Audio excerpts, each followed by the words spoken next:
Count Dooku stood in the shadows of a grand chamber aboard a massive separatist flagship, his black cape hanging heavily over his elegant tunic.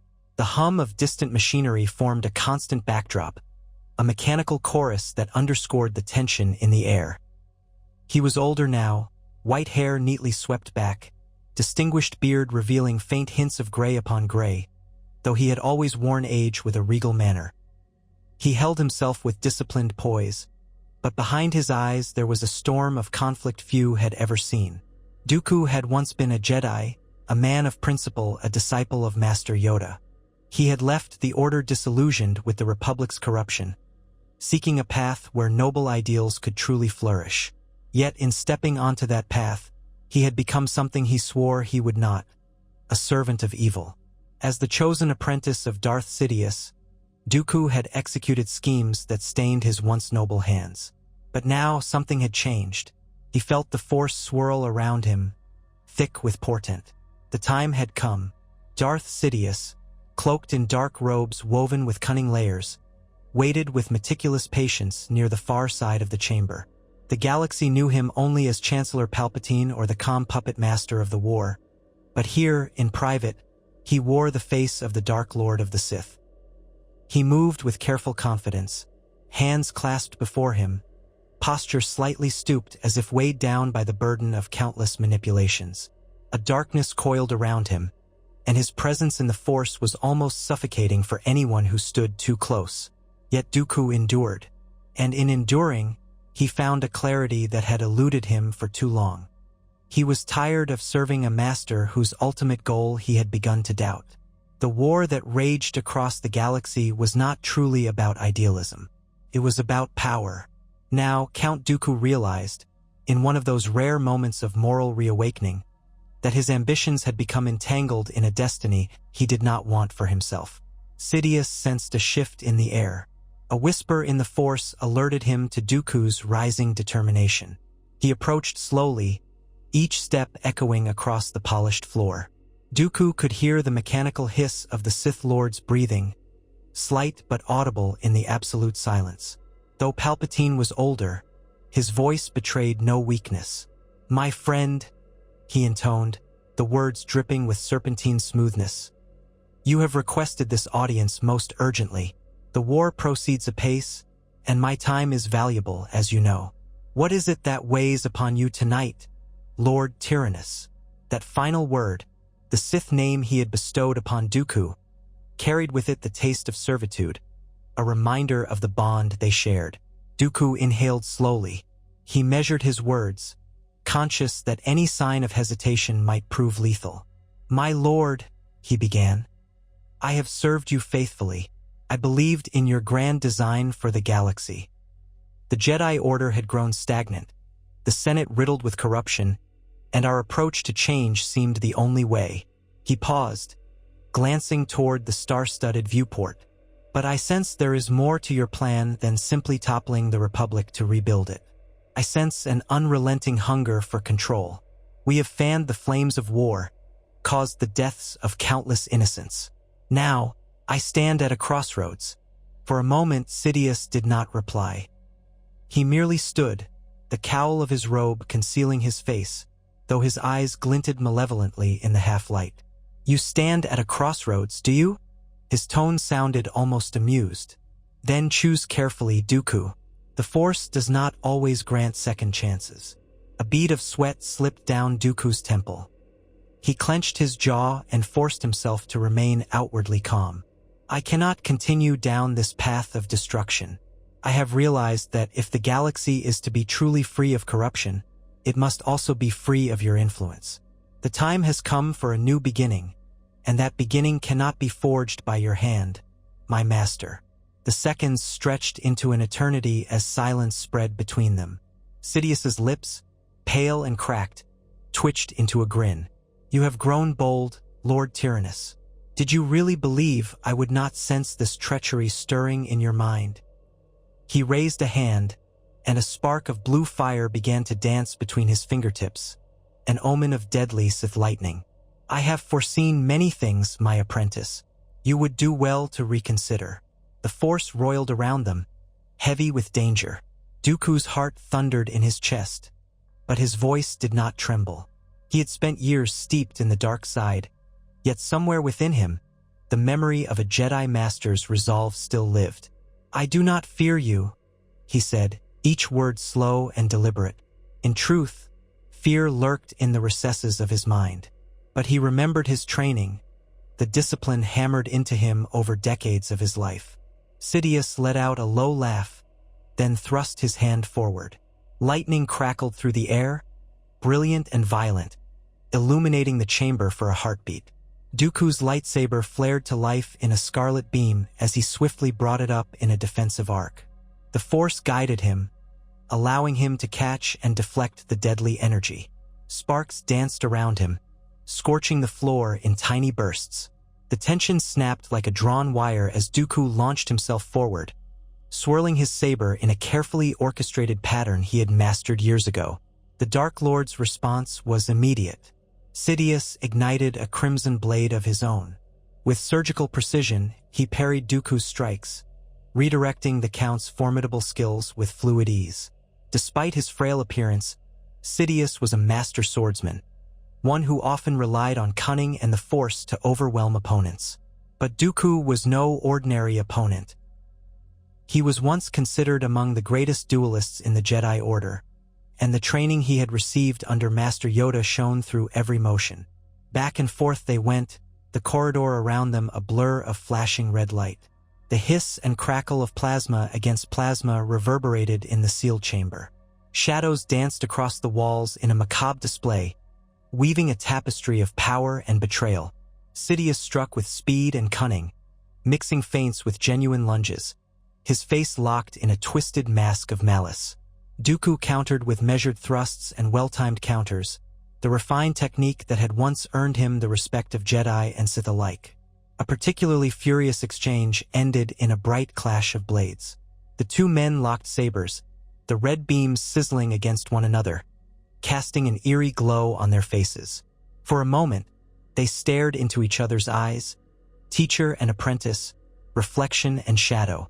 In Sidious's gaze, Dooku saw boundless arrogance and the intoxication of unimaginable power. In Dooku's own eyes, the Dark Lord saw a final spark of defiance that threatened to unravel years of careful planning. They broke apart, each leaping back.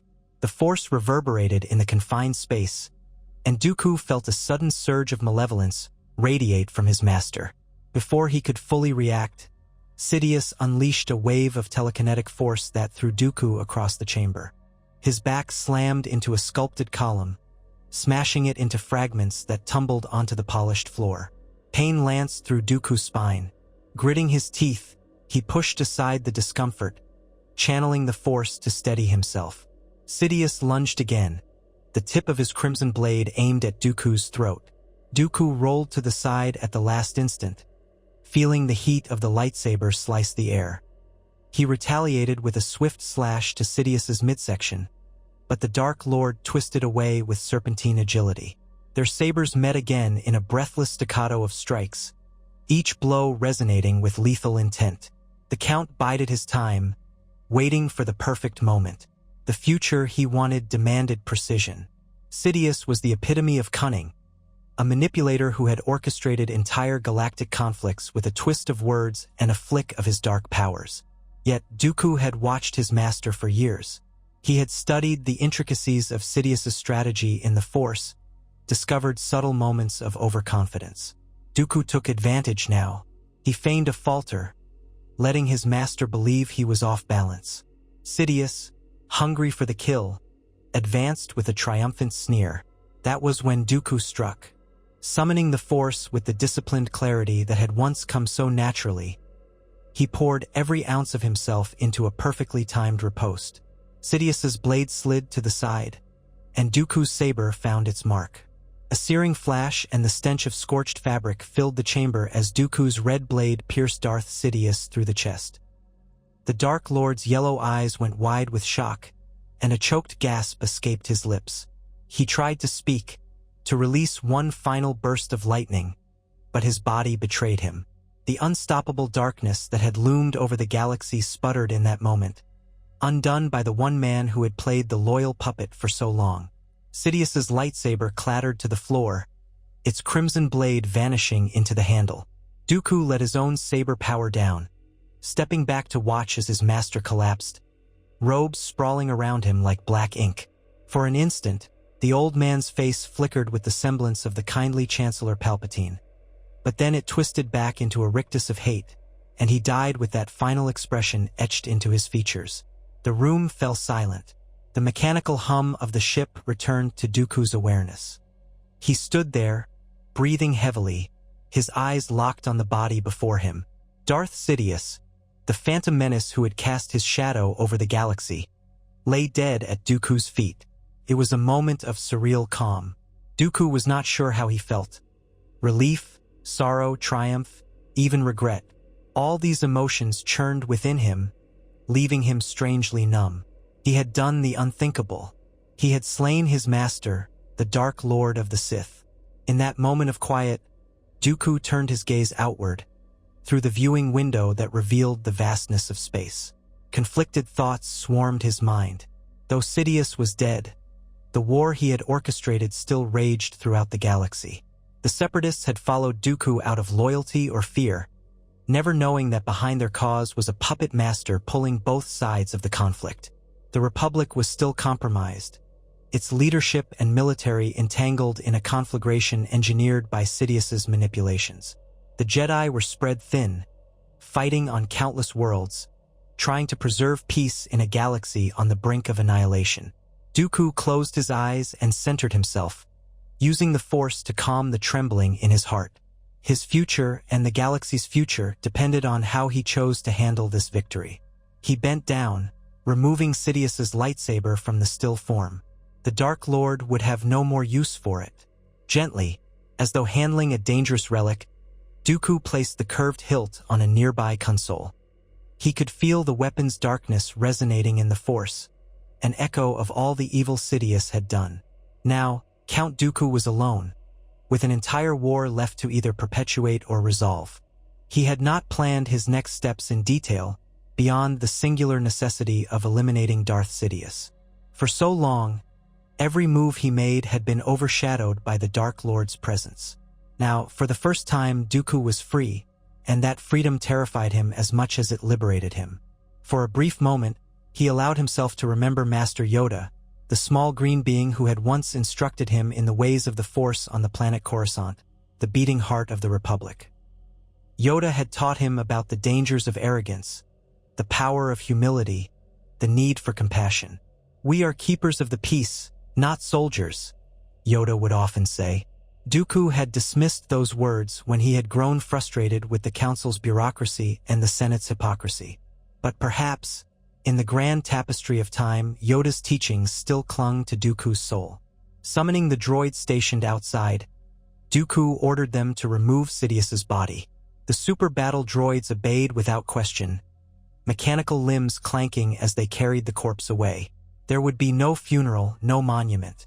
The man who had styled himself as the ultimate architect of the galaxy's future would vanish without fanfare, just another casualty in a war he had orchestrated. Dooku quietly wondered if that was a kindness or a cruelty. When the chamber was empty, Dooku stood alone in the dark, lit only by the faint glow of distant stars. He would need allies. His immediate inclination was to assume leadership of the Confederacy of Independent Systems fully and openly, to direct their considerable resources toward a genuine solution to the problems plaguing the galaxy. But how would the galaxy respond to such a shift? The Jedi would be suspicious. They had always viewed Dooku as a traitor, but they had never understood him fully. Perhaps there was a way to reach them, or perhaps they would never trust him, especially not in wartime. With a decisive turn, he stepped to the ship's command console. The droid pilot turned its photoreceptors to him, awaiting instruction. "Set course for Coruscant," he said. He had to see the center of the Republic for himself. He had to ascertain the state of the Senate of the Jedi.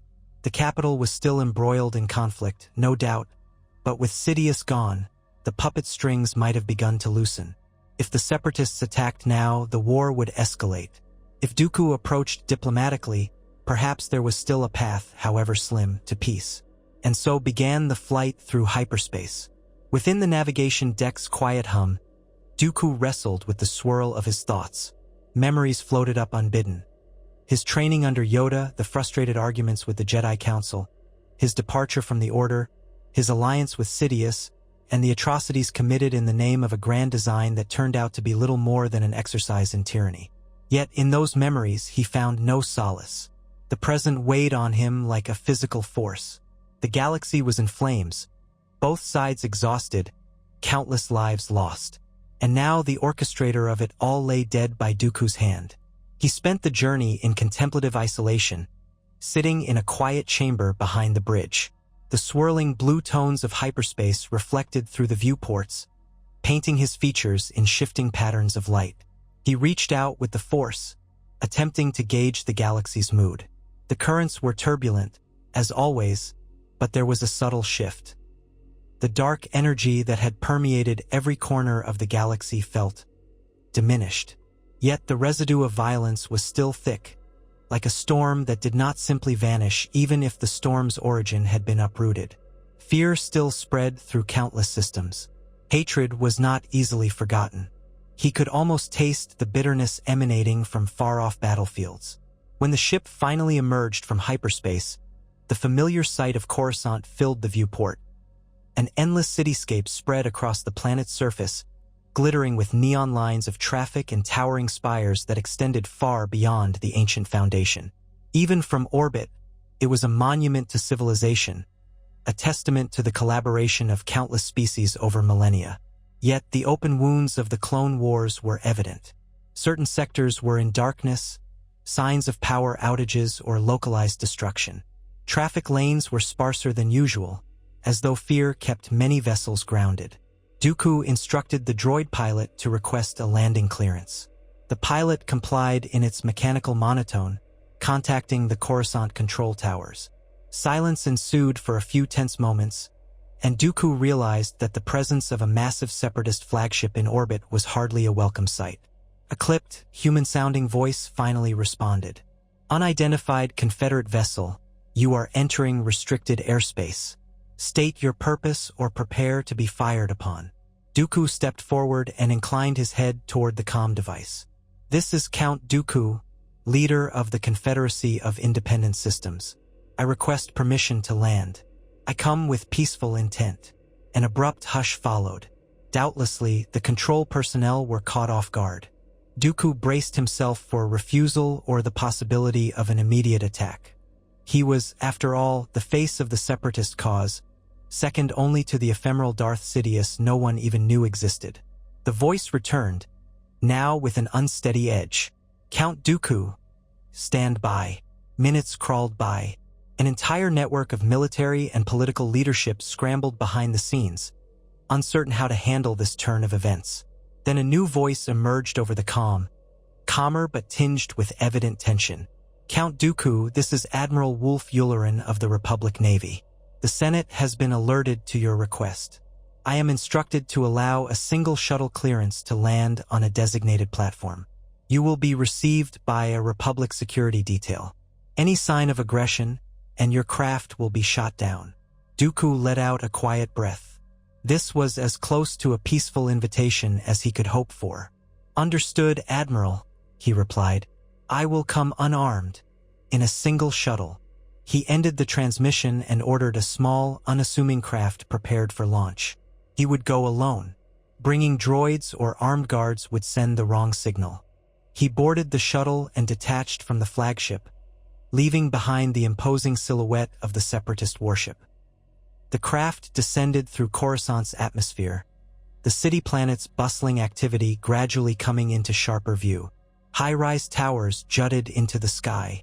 Streams of air traffic glided between designated lanes, though under constant supervision of security forces. At last, he approached a designated landing platform ringed by Republic gunships and clone troopers standing at attention. From the vantage of the cockpit, Dooku could make out a figure draped in Jedi robes standing at the forefront of the welcoming committee. His heart clenched with an unfamiliar mixture of dread and hope. The shuttle's landing struts hissed against the durasteel surface. Dooku took a final steadying breath. He opened the hatch and descended the ramp. At once, clone troopers raised their rifles, forming a perimeter, though none fired. They had likely been ordered to restrain themselves unless provoked. One of the clones stepped forward, flanked by two others, all keeping weapons pointed. In front of them, the Jedi advanced. To Dooku's surprise, the Jedi before him was not Mace Windu or Obi-Wan Kenobi or even Anakin Skywalker. Instead, it was a female Jedi Master he recognized from the archives, Shaak-Ti. Her red and white striped lekku hung gracefully, her expression as composed as one could expect under the circumstances. Her lightsaber was unlit in her hand, but her posture suggested readiness for battle at the slightest wrong move. Dooku allowed his gaze to linger on the clones as well. He felt the tension saturate the air. "Count Dooku," Shaak-Ti began, her voice calm but firm.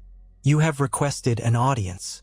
You are aware that you stand accused of treason against the Republic, and your actions have led to the deaths of countless beings across the galaxy." Dooku inclined his head. "I am aware of my crimes, Master T. I come to speak, not to fight." Her eyes narrowed slightly. "Your lightsaber?" He reached into his cloak and removed the curved hilt, presenting it with both hands. Then, in a gesture of respect, he offered it to her. She took it carefully, never once letting her guard down. The clone troopers kept their weapons raised, but at a glance from Shaak-Ti, they relaxed just a fraction. "Why have you come?" she asked, though her stance betrayed the slightest curiosity. Dooku folded his hands in front of him. "My master is dead." The words sounded unreal to his own ears. "Darth Sidious has been slain." Shaak-Ti's composure faltered for a heartbeat.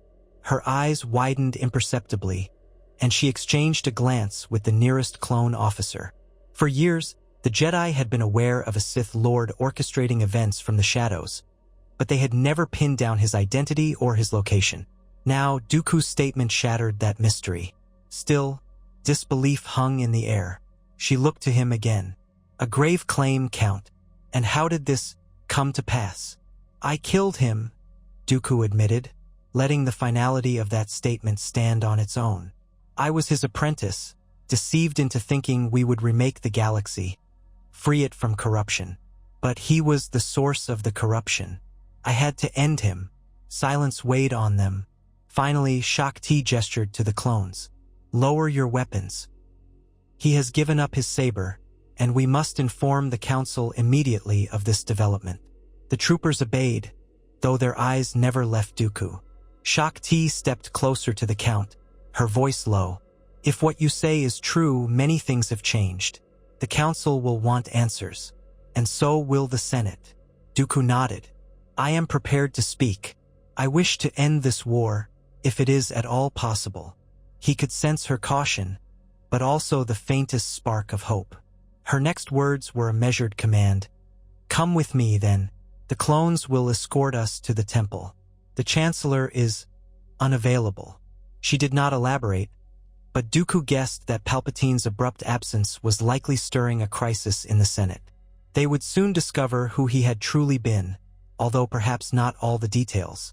Dooku was uncertain how best to reveal the truth without causing a total collapse of the government. For now, he would abide by the Jedi's process. Escorted by a column of clone troopers, Dooku accompanied Shaak-Ti to a waiting gunship. It rose into the Coruscant skyline, weaving between skyscrapers and towering spires.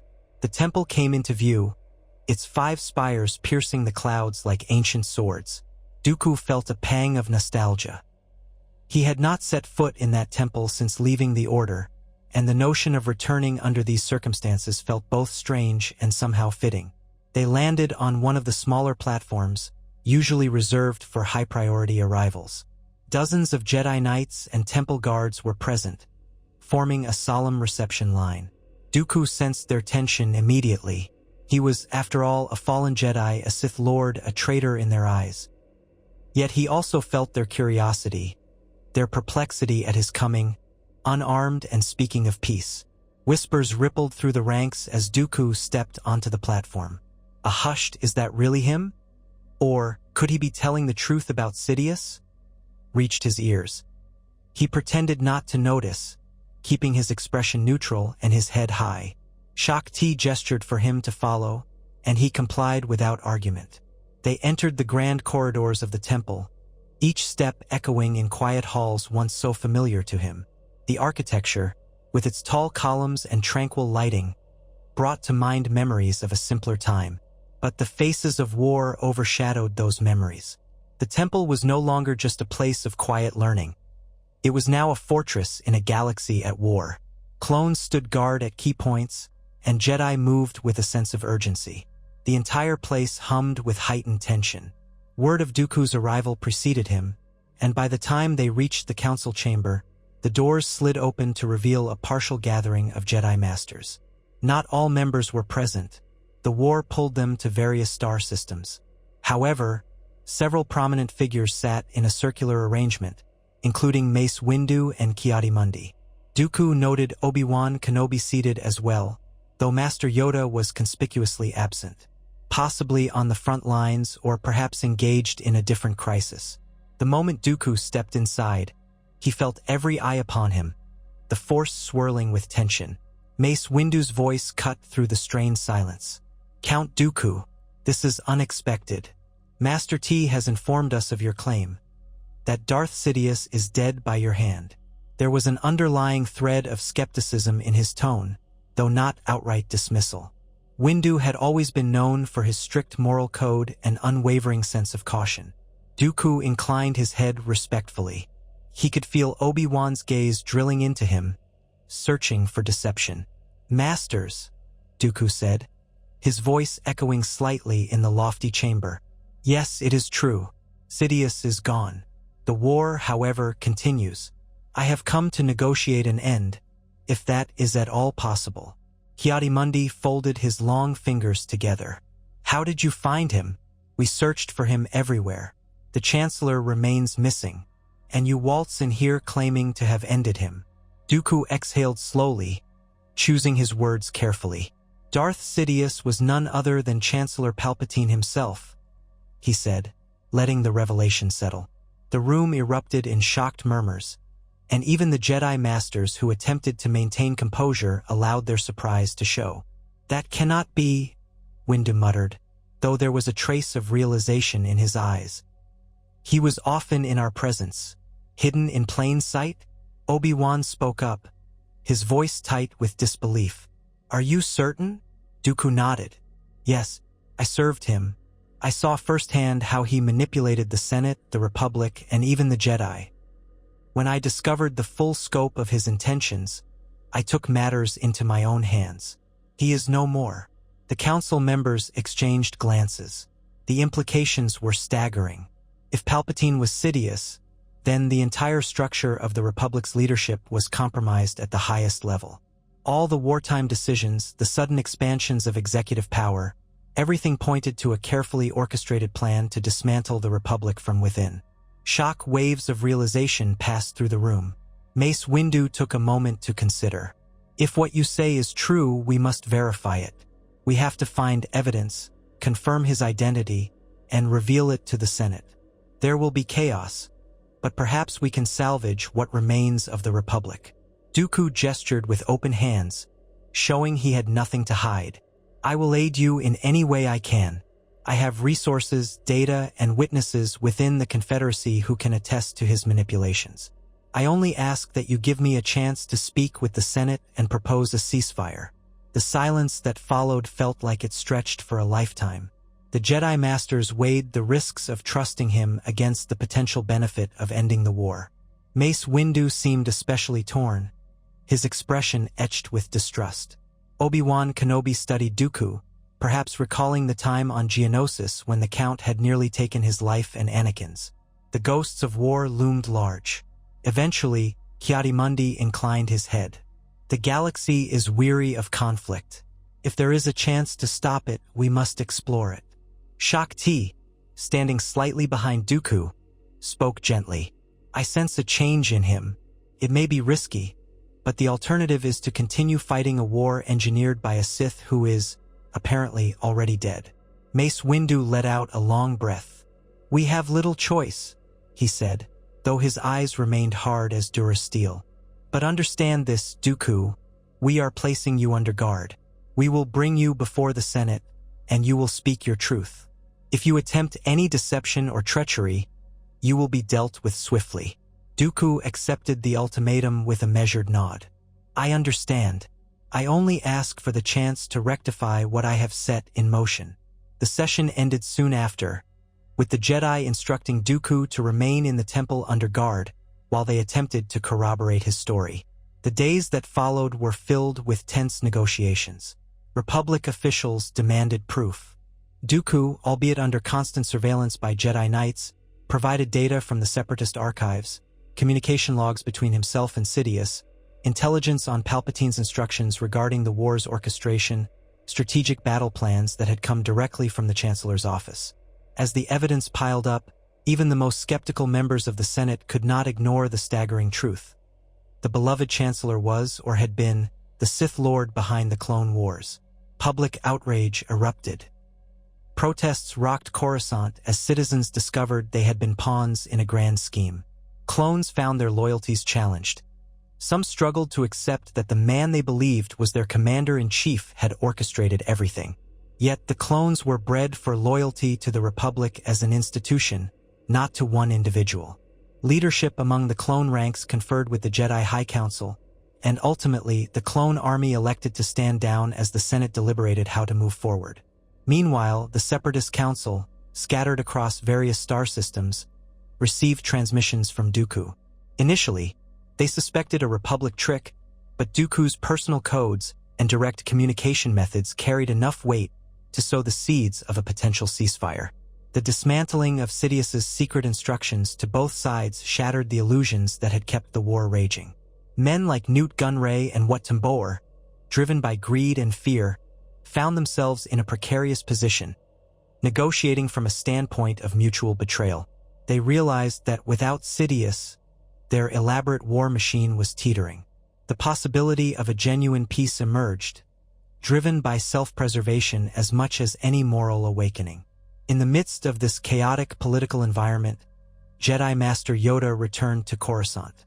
Tired from yet another battlefield in the Outer Rim, he found the temple buzzing with rumors of Dooku's arrival and the revelation about Darth Sidious. Summoned to an urgent meeting with the Council and the Senate delegation, Yoda arrived to see his old apprentice standing before him, surrounded by a mix of Jedi and clone troopers. Their eyes met, and for a moment, time seemed to hold its breath. "Troubled, I am, to see you here, Count Dooku," Yoda said, voice quiet. "A surprise. This is truly." Dooku inclined his head deeply. "Master," he said with genuine reverence, "I come to help end the war. I only regret that it took me so long to see the truth." Yoda leaned on his Jimmer stick, gazing up at the tall figure who had once been his prized student. In that ancient, wise stare, Dooku felt both compassion and the weight of immeasurable sorrow. "Ended Sidious is, by your hand, you claim, yet left behind, a galaxy in turmoil." The Count swallowed. "I will do whatever it takes to restore peace. The war was a lie. I see that now. Allow me to atone by helping to forge a new path." Yoda closed his eyes for a long moment, and the Force seemed to swirl around him as he weighed the situation. Then, with a small nod, he said, "A chance we give you, but watchful we must be. Guide the galaxy to peace we must. Choose carefully your next steps."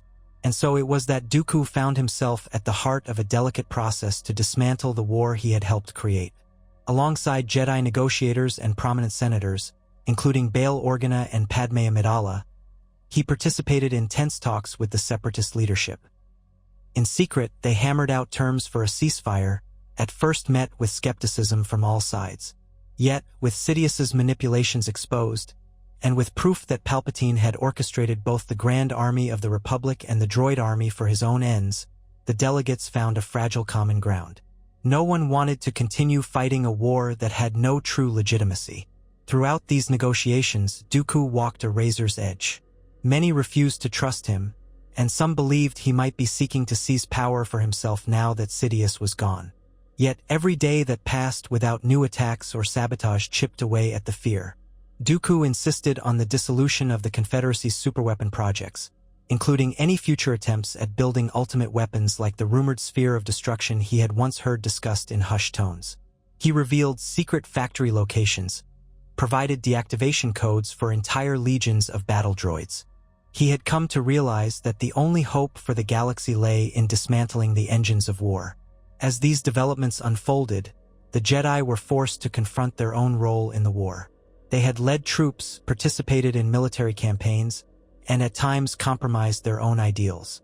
Now, they began to withdraw from the front lines, seeking to reestablish themselves as peacekeepers and negotiators, protectors of the Republic rather than generals. This shift was not without resistance. The momentum of war had shaped the order, and adjusting to peacetime required rebuilding from the inside out. Public sentiment was volatile. Many blamed the Jedi for failing to detect Palpatine's treachery. Conspiracy theories abounded. Did the Jedi know and secretly support him? Were they complicit in the Chancellor's plot? Feelings of betrayal ran high. Yet, as evidence circulated showing how skillfully Sidious had concealed his identity, some came to sympathize with the Order's predicament. The Senate launched investigations, but with so much chaos, a certain amnesty fell upon the Jedi and many others implicated in the war. The galaxy needed to move on. During this period, Dooku resided in a secure apartment within the Jedi Temple. Under constant guard, he would meditate for hours, reflecting on his life and the path that led him to where he was now. His days were occupied by political talks, intelligence briefings, and occasionally quiet conversations with old acquaintances in the temple. He encountered Obi-Wan Kenobi in one of the temple hallways late one evening. The younger Jedi wore a pensive expression, as though he wrestled with the meaning of Dooku's presence. "Count?" Obi-Wan greeted, with a measured politeness that did not fully mask his lingering distrust. "I see you've settled in." Dooku nodded. "It is strange to be back here, Master Kenobi. Even under guard, there is a familiarity to these walls that reminds me of simpler times." Obi-Wan studied him. "You served the Jedi Order for many years before leaving. Did you ever think you'd return?" The Count considered. "Not under these circumstances, but I did hope once that reason would prevail in the galaxy. The reasons I left were not entirely misguided. I saw corruption and inefficiency. I wanted a more just system. I just lost my way in the process, entangled in Sidious's illusions." Obi-Wan folded his arms. "If only you had shared those concerns openly, instead of everything that came after." Dooku lowered his head. "It is a regret I will carry for the rest of my days." The conversation ended on that somber note, leaving both men with a bittersweet sense of what might have been. Dooku sensed that Obi-Wan remained cautious, but perhaps there was a seed of understanding, if not forgiveness. Amid the swirl of negotiations, an emergency session of the Senate was convened. Dooku was brought to speak under heavy guard, accompanied by Jedi and escorted by clone troopers. The massive auditorium was packed with delegates from thousands of systems, each one straining to see the infamous Count Dooku stand in the Grand Convocation Chamber. The central podium hovered into position, carrying Dooku, Mace Windu, and a small panel of Jedi. All eyes fell upon him. Even though the Senate was in upheaval, its chancellor missing and presumed to be the Sith Lord, they still held onto procedure. A representative from Chandrila, Mon Mothma, took temporary leadership of the Senate floor. "Count Dooku," she began, her voice resonating through the amplifier systems. "We have examined the evidence you and others have provided. The Senate must hear from you directly. Is it true that Chancellor Palpatine was Darth Sidious, and that you have ended his life?" Dooku gripped the edge of the podium, steadying himself. He felt the enormity of this moment. The entire galaxy was watching. Billions of beings listening on the holonet, thousands more present in the Senate chamber. "It is true," he said, voice echoing. "Darth Sidious concealed his identity and rose to power as Chancellor Palpatine. He manipulated the Republic and the Separatists alike to foster this terrible war. I discovered his true nature too late, but I resolved to stop him. He is dead by my hand." A roar of shock and anger coursed through the Senate chamber. Some delegates shouted invectives at Dooku, calling him a murderer, a traitor. Others cried out in despair that they had been so thoroughly deceived. Mon Mothma banged her gavel, calling for order. When a measure of quiet returned, she spoke again. "And what do you propose now, Count Dooku? With the mastermind of this war gone, how do we bring peace to the galaxy?" With a calm he barely felt, Dooku replied, "I have already initiated negotiations with the Separatist Council. They are prepared to stand down.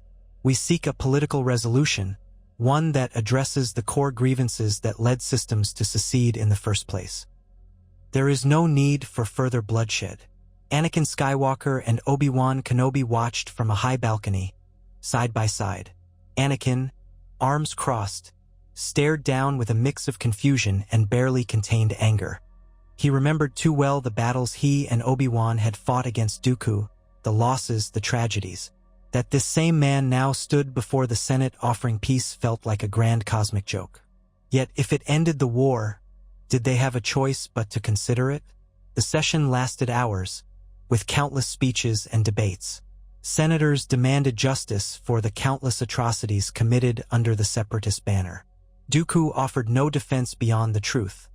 That he had been complicit, manipulated, that he bore responsibility, and that he now sought to undo the damage. Skepticism mingled with longing for peace. One by one, star systems expressed a willingness to consider a truce under strict conditions. With Sidious's deception laid bare, the rhetorical question hung in the air. Was continuing to fight each other in the name of a dead Sith Lord any less insane than forging a new era of collaboration? Finally, after a tumultuous debate, the Senate agreed to move forward with a formal ceasefire. A resolution was passed, calling for an immediate cessation of hostilities on all fronts. Thousands of worlds collectively held their breath, uncertain if the armies scattered across the galaxy would heed this call.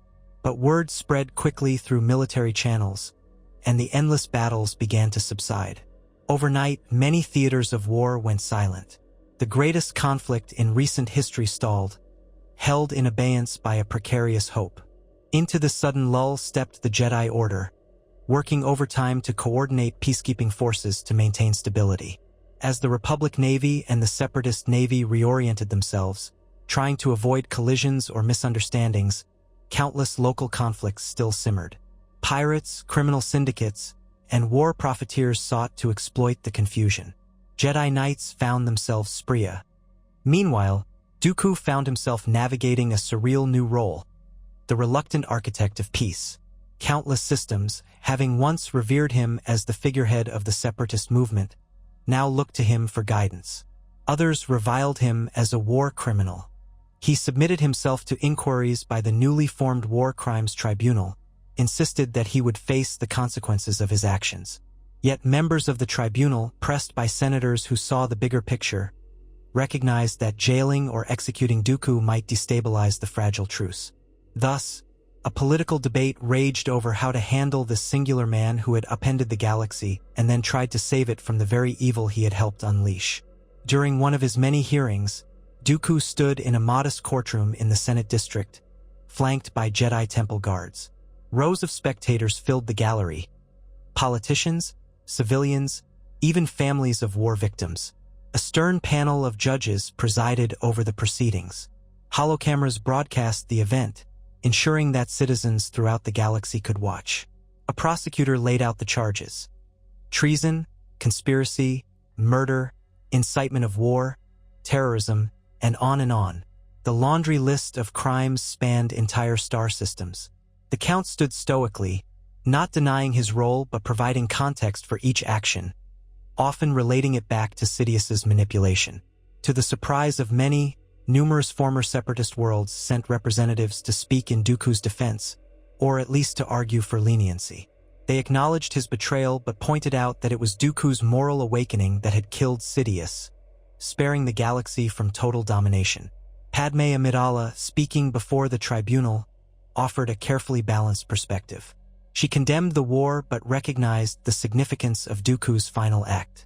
When it was Obi-Wan Kenobi's turn to speak, the eyes of the entire courtroom fell upon him.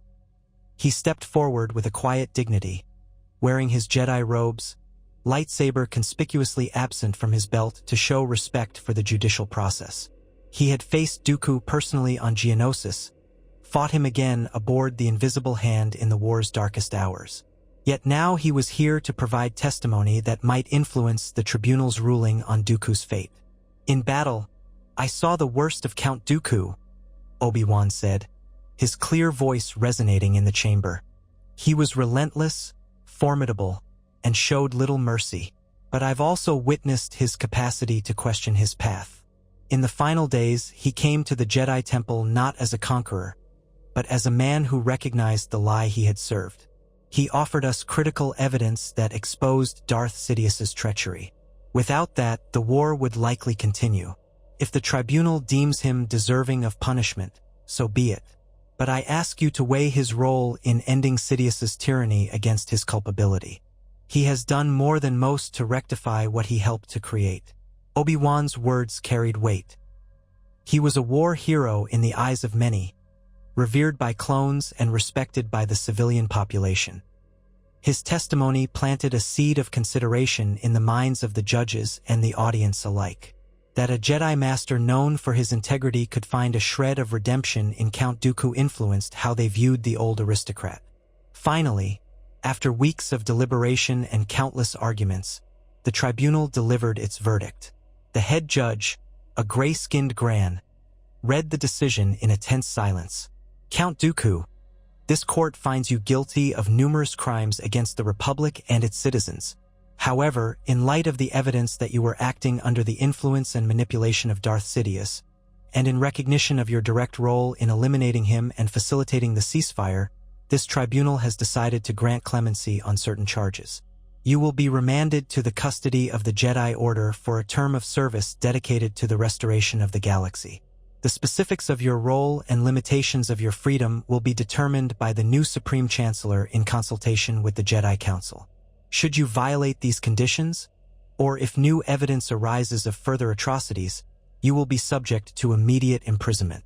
Gasps filled the chamber, and the hollow cameras captured every stunned face.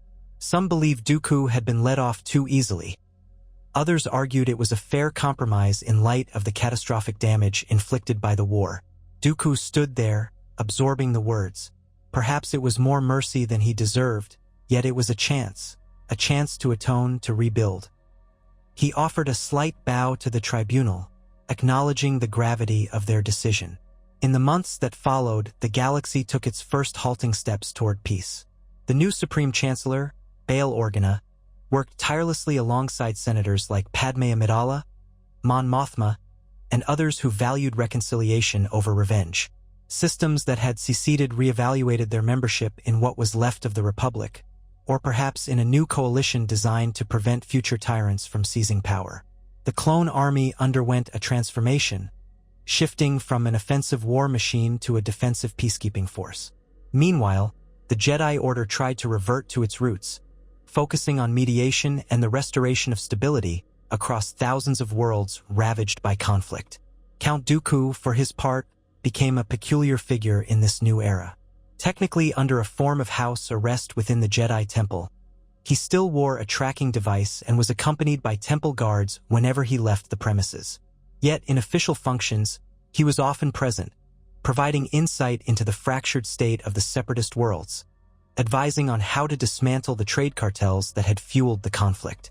His aristocratic bearing and persuasive tongue found a new outlet in diplomacy rather than deception. On certain evenings, when the city planet's perpetual glow dimmed to a calmer luminescence, Dooku would walk the corridors of the temple, reflecting on his life. He occasionally stopped at the archived busts of ancient Jedi, letting his fingers brush the stone representations of those revered for their wisdom and valor. He would pause before the bust of Master Qui-Gon Jinn, who had once been his Padawan. A pang of regret stabbed at his heart each time he thought of Qui-Gon's death and the role Sidious's manipulations had played in it. During one such evening, he found Master Yoda waiting for him in the atrium, beneath a grand statue depicting some ancient Jedi figure lost to time. Moonlight, filtered by the city's haze, poured through tall windows, giving the scene a ghostly aura. Dooku approached slowly, bowing his head in respect. Yoda's ears twitched slightly, and he opened his eyes to regard his former apprentice. Unsettled. You are, Yoda said, his voice a gentle rasp. Much burden you carry in your heart. Dooku nodded. I'm haunted by the past, Master. Past shapes us. It does? Yoda replied, tapping his Jimmer stick on the floor. But define us it need not. A tool it can become for growth. Choose we must, how we carry our burdens. A silence settled, and Dooku gazed out at the cityscape of Coruscant. Countless lights twinkled, each representing a life trying to recover from a war they never asked for. I'm not sure I can be the man I once was, he confessed quietly. Changed you are, Yoda affirmed. As all living things must. Right your wrongs you can try. Atonement is a path, not a destination. Dooku contemplated this. Perhaps redemption would not be a grand gesture, but rather a series of small decisions, each one bending the future toward balance. Each negotiation, each treaty, each moment of choosing not to revert to anger or tyranny might be a step. He thought of all the systems still battered by the war, all the children left without parents, all the economies in ruins. Rebuilding them would take years, decades. Yet, if he could be part of that process, perhaps he would find some measure of peace. In the following years, the galaxy navigated a precarious rebuilding phase. Peace treaties were signed, though not without disputes and local skirmishes. Economic recovery programs began, aided by the dissolution of the war-driven megacorporations that had profited under Sidious's regime. The Jedi continued to serve as mediators, traveling to distant worlds to resolve lingering feuds. The Order also embarked on a process of self-reflection, acknowledging how they had been manipulated and how the war had compromised their ethics. Changes were instituted, focusing on greater humility and community engagement. Dooku stood alongside them in many of these endeavors, albeit never fully reintegrated into the Order. He was neither Jedi nor Sith, existing in a twilight state. He wielded no lightsaber now, having willingly given up the weapon that had caused so much pain. Instead, he relied on his diplomatic skill and knowledge of galactic politics to help chart a new course. Some of the Jedi saw value in his perspective while others shunned him. He accepted it all. Hatred was a slow poison. He understood that better than most. As the corridors of power shifted, he found himself reporting regularly to the Supreme Chancellor's office, now a more transparent and accountable institution, stripped of many of the emergency powers once abused by Palpatine. Senators who had once sneered at him now found themselves engaging in late-night discussions, forging policies to stabilize the galaxy. At times, Dooku detected personal agendas in these interactions, politicians eager to exploit his knowledge for their gain. But he kept a keen eye on potential manipulations. It was an ironic twist that he, the once manipulated, now guarded others against subterfuge. All the while, the memory of Sidious loomed. The ramifications of his rule did not simply vanish with his death. Cells of loyalists, pockets of the old Imperial vision, occasionally surfaced, sowing chaos in the Outer Rim. Rumors of secret research labs, hidden fleets, or leftover superweapons persisted. Whenever such threats emerged, Dooku and the Jedi found themselves aligned in the mission to extinguish them. Each success reaffirmed the fragile trust that was building. One day, Dooku was asked to travel to a remote planet in the Mid-Rim to negotiate a settlement between two factions still fighting a miniature civil war. The request came from Master Windu himself, who had recognized that Dooku's presence might demonstrate the seriousness of the Republic's commitment to peace. Though Mace Windu still struggled with personal distrust, he had felt Dooku's darkness firsthand. He set aside those feelings for the greater good. The journey took Dooku to a war-ravaged landscape, pocked by craters and littered with wreckage. He met with local leaders in a scorched assembly hall, a place that had once been a regal palace. The tension was palpable. These were people who had lost loved ones, entire generations scarred by conflict. Some recognized him as the leader of the separatists and cursed his name, but he absorbed their vitriol calmly, acknowledging their suffering without defense. Then he proposed a blueprint for rebuilding: funding for infrastructure, emergency medical supplies, a transitional government that would allow local autonomy while reconnecting with the Republic's larger framework. Days stretched into weeks of delicate negotiations. Dooku worked relentlessly, fueled by the belief that if he could help these people find a solution, he was taking another step along his path of atonement. In the end, the factions reached a tenuous agreement, signing a ceasefire that brought in relief efforts and disbanded local militias. As he left the planet, Dooku felt a glimmer of pride tempered by the knowledge that peace would require more than a treaty. It would demand vigilance, empathy, and time. Yet it was a start. One planet at a time, one settlement at a time, the galaxy's wounds slowly began to heal. Back on Coruscant, the reconstruction of the capital continued. Damaged districts were revitalized with new technologies, overseen by the Senate's Restoration Committee. Freed from the yoke of Sidious's manipulations, the Republic discovered a renewed spirit of cooperation. Even though old rivalries flared up here and there, the overarching impetus was clear. No one wanted another war like the Clone Wars. The Jedi Temple, though still a place of force training, opened its doors more frequently to the public, hosting forums and cultural events to rebuild trust with ordinary citizens. Count Dooku often found himself in quiet corners of the temple, reflecting on what had transpired. He knew he would never quite escape the shadow of his past. The bloodshed he had facilitated, the countless lives lost, those memories would stay with him. Yet each time he witnessed a new treaty signed, a new community rebuilt, or a new era of collaboration dawn, he felt the faintest hope stirring in his chest. One dusk, after a particularly exhausting day of negotiations, Dooku stepped onto a balcony overlooking the cityscape. The skyline shimmered under the setting sun, painting Coruscant in shades of gold and crimson. A gentle breeze ruffled his white hair. He felt a presence approach, a warm, steady current in the Force. Turning, he found himself face to face with Obi-Wan Kenobi once more. The younger Jedi leaned on the balcony railing, gazing out at the spires. "Master Kenobi," Dooku greeted. Obi-Wan offered a small smile.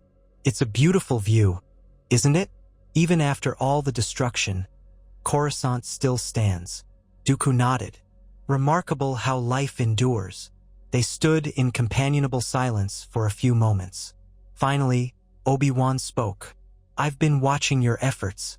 The negotiations on that mid-rim world seemed successful." "For now," Dooku replied modestly. "They have a long road ahead, but at least the shooting has stopped." Obi-Wan inclined his head in agreement. "You've surprised many of us, Count. I never thought I'd see the day when you would be so dedicated to peace. Perhaps the war changed us all in ways we couldn't anticipate." A trace of sadness etched Dooku's features. "I only regret it took so much suffering to open my eyes." Obi-Wan glanced away, wrestling with his own emotions. "Do you ever think about how things might have been if you'd stayed in the Order? Or if Kagan had lived?" "All the time," Dooku answered softly. "He was an extraordinary individual.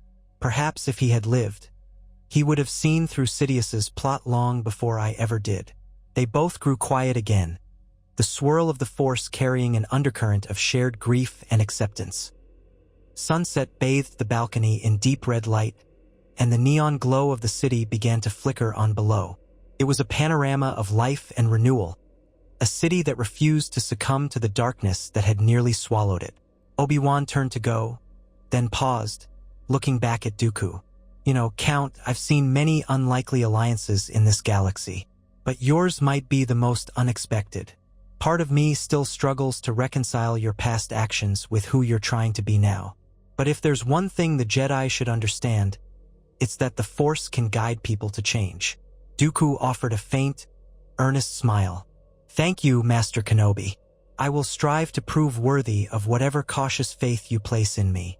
Obi-Wan inclined his head in a respectful gesture, then walked away, leaving Dooku alone on the balcony, the hum of Coruscant's endless traffic rising up from below. In that moment, the Count closed his eyes and breathed, feeling the threads of the Force weave through him. He recalled the day, so long ago, when he had stood in a dark chamber aboard a separatist flagship, facing Darth Sidious, making the choice to end the Dark Lord's life. That single decision had changed the course of the galaxy. It had also changed him. Now, as the war receded and the Republic began a slow march toward rebirth, Dooku had to make that choice again and again. To turn away from the shadows, to serve no master but the hope of a better future. The galaxy still bore the scars of tyranny and betrayal, and redemption was not a single act of heroism, but a lifelong commitment to healing and growth. Count Dooku did not know if the cosmos would ever fully absolve him, but he knew the path was before him.